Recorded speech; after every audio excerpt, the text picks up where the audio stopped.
যুবক মসজিদের বারান্দায় বসে কান্না করে। ইমাম সাহেব বলে, কাঁদো কেন? যুবক বলে, আমি অনেক টাকা ঋণ হয়ে গেলাম, আদায় করতে পারি না, রাস্তায় নামলে মানুষ আমারে গালি দেয়। ইমাম সাহেব বলে, নবীজির দেওয়া তাবিজ ব্যবহার কর, ঋণ থাকবে না। কি তাবিজ? বলে, নবীজি দোয়া শিখায় গেছেন, দোয়াটা পড়, আল্লাহুম্মা কফিনি বিহালালিকা আন হারামিক ওয়া আগনিনি বিফজলিকা আম্মান সিওয়াক। যুবক বলে, হুজুর দয়া করে ক্ষমা করবেন, এই দোয়া আমি শিখি নাই, পড়তেও পারবো না।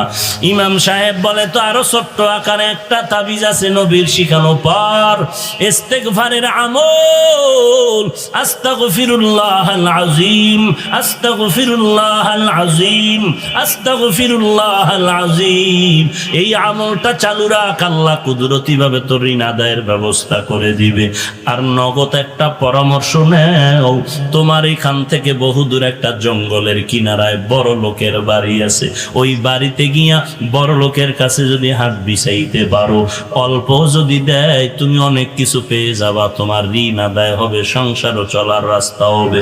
যুবক ইমামের কথা শুনিয়া কদম দিয়া কষ্ট করে করে করে করে জঙ্গল পেরিয়ে ওই বড় লোকের বাড়ি হাজির। বাড়িতে যাওয়ার পর সকালবেলা গিয়ে যখন হাজির হয়ে গেল, শুনে বাড়ির মধ্যে কান্নার আওয়াজ, সবে মাত্র ওই বড় লোক দুনিয়া থেকে বিদায় হয়ে গেছে। যুবকের মনটা খারাপ হয়ে গেল, কপাল আমার খারাপ, ইমামের পরামর্শ নিয়ে এত কষ্ট করে আসলাম।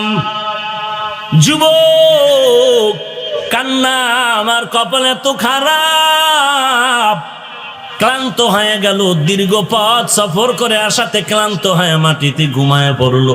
ঘুমের মধ্যে স্বপ্ন দেখতেছে, রে যুবক, তুই যেই বাড়িতে আসো, ওই ছোট্ট ঘরের মধ্যে যে মাটির উপরে বিছানা লাগায় ঘুমাও, ওই পালিশের নিচে মাটি খনন করে দেখবি ওখানে স্বর্ণ পড়ে আছে, স্বর্ণ, ওই স্বর্ণ উঠাইয়া ঋণ আদায় কর, বাকিটা দিয়া জীবনটা চালাও।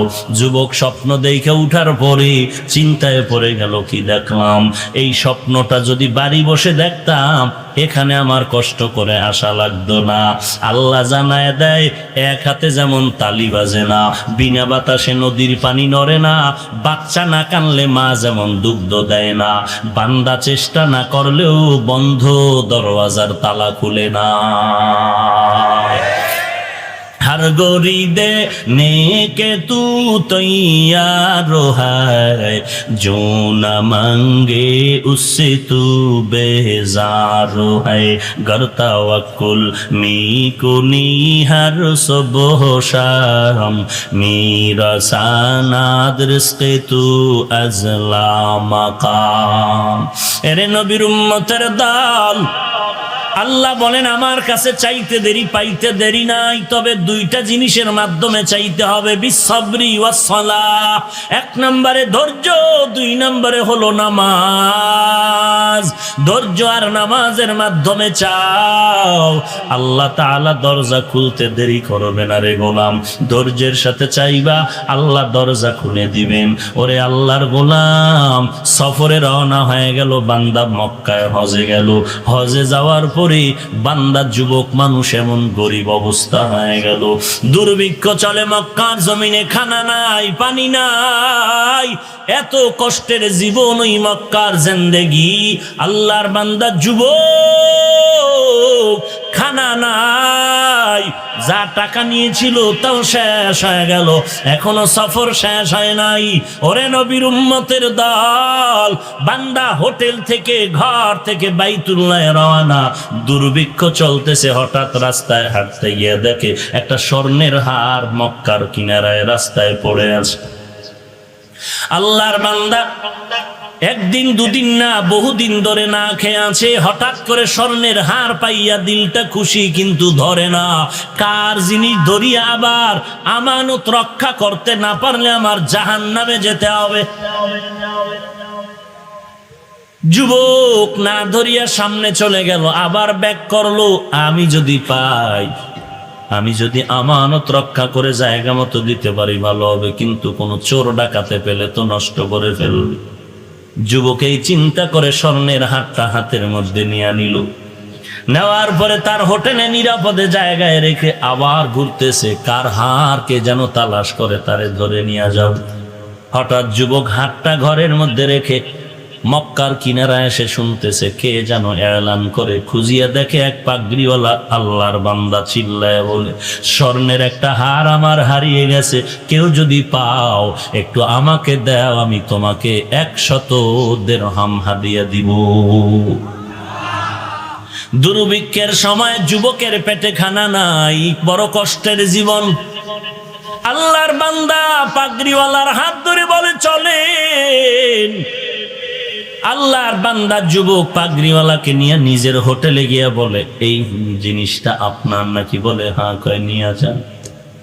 যখন নিয়ে হাতের মধ্যে দিয়ে দিল, যুবক দৌড়াইয়া সেজদায় পরে কান্না শুরু করলো, আল্লাহ তোমার দেওয়া আমানত আমি রক্ষা করতে পেরেছি, তুমি আমাকে মাফ করে দাও। ওই পাগড়িওয়ালাকায় যুবক দাঁড়াও, আমার ওয়াদা তোমাকে কিছু হাদিয়া দিব। বলে না না, হাদিয়া নেওয়া যাবে না, বিনিময় চাই না, এটা আমার দায়িত্ব, আমি পেয়েছি, আবার যার কাছে পৌঁছায় দাও, এটা আমার দায়িত্ব, এর বিনিময় চাই না। আল্লাহ যদি কিছু দেয় হাসরের ময়দানে চাই। পাগড়িওয়ালা বলে হাদিয়া নেওয়া তো সুন্নাত, হাদিয়া কি নিবা না? বলে সব সময় হাদিয়া নেওয়া চলে না, শুধু রমজান মাস আসলেই যে হাফেজ সাহেবের হাদিয়া দিবেন আর 11 মাস খবর নেবেন না, উদ্দেশ্য ভালো না। সব সময় বান্দা আলেম ওলামা কোরআনওয়ালার হাদিয়া তো শুধু রমজান না, 24 ঘন্টা সেকেন্ডে সেকেন্ডে সেকেন্ডে ইমামের হাদিয়া। ভালো ফল হয়েছে, ভালো ফল প্রথম ইমাম সাহেবকে খাওয়াও, কারণ তার হাত পাক, তার জিহ্বা পাক, তার দোয়া করলে কবুল হয়ে যায়। তোমার স্বার্থে আঘাত লাগলে তুমি ইমামরে ধমক দাও, আর ইমামের স্বার্থে আঘাত, বেতন বাকি, কত মানুষ গালাগালি করে, এরপর ইমাম বরদোয়া করে না। যখন মোনাজাতে হাত তুলে ফেলে আল্লাহর কাছে দোয়া করে, আল্লাহ এলাকারে শান্তি দাও, অসুস্থ রোগী সুস্থ বানাও, যারা ব্যবসা করে বরকত বাড়ায়া দাও, ও আল্লাহ যার মা বাবা কবরে তাদের কবর জান্নাত বানায়া দাও। এরে নবীর উম্মত, এমন মানুষ বারবার গালি দিলা, বেতন দিলা না, তারপরও তোমার মা বাবার জন্য দোয়া করে, এই বান্দারে হাদিয়া দিবা না? বলো কাকে দিবা? এরে নবীর উম্মতের দাল যুবক বলে হাদিয়া দেওয়া যাবে না। দৌড়াইয়া চলে গেল শুকরানা নামাজ আদায় করার জন্য। এরে ভাই চলে গেল, কে কোথায় খবর নাই। পাগড়িওয়ালা কই, যুবক কই, কোনো খবর নাই। যুবকের সফর শেষ, বাড়িতে রওয়ানা, নদী পথে স্টিমারে রওয়ানা। নদীর মাঝে তুফান শুরু হয়ে গেল এবং তুফান জাহাজ ডুবেছে, অনেক মানুষ মরে গেল। কিন্তু আল্লাহর বান্দা যুবক, আল্লাহর গোলাম, খাঁটি গোলাম, তাকওয়াওয়ালা গোলাম, ওই বান্দা একটা তক্তার উপরে ভাসতেছিল পানির মধ্যে। আল্লাহর কুদরতের দরজা খুলেছে। আল্লাহ কয়, আমার কাছে যারা সাহায্য চাবি ধৈর্য আর নামাজের মাধ্যমে, আমি আল্লাহ ফেরেশতা দিয়া তোরে সাহায্য করব। 3 দিন 4 দিন না খাইয়াও স্বর্ণের হার পাইয়া হাদিয়াও নেয় না। এই বান্দার উপর আল্লাহ খুব বেজার। আল্লাহ বলে, ও সমুদ্রের পানি, বান্দাকে কিনারায় পৌঁছায়া দাও। তক্তা তার ধরে আছে, কিনারায় চলে গেল, আছে না জঙ্গল কিনারায়, চিনে না কোথায় আসলাম। যুবক নদীর সমুদ্রের পারে পারে হাঁটে আর পথ খুঁজতেছে কোথায় যাব। হঠাৎ একটা সরু পথ পেয়ে ওই পথ দিয়া বান্দা রওয়ানা। হেঁটে হেঁটে বহুদূর গিয়া দেখে আল্লাহর একটা ঘর, মসজিদ দেখা যায়। মসজিদের কিনারায় নামাজ পড়ে আর নামাজের পরে বসে বসে কোরআন তেলাওয়াত করে। আউযু বিল্লাহি মিনাশ শাইতানির রাজিম, বিসমিল্লাহির রহমানির الرحيم الحمد لله رب العالمين الرحمن الرحيم مالك يوم الدين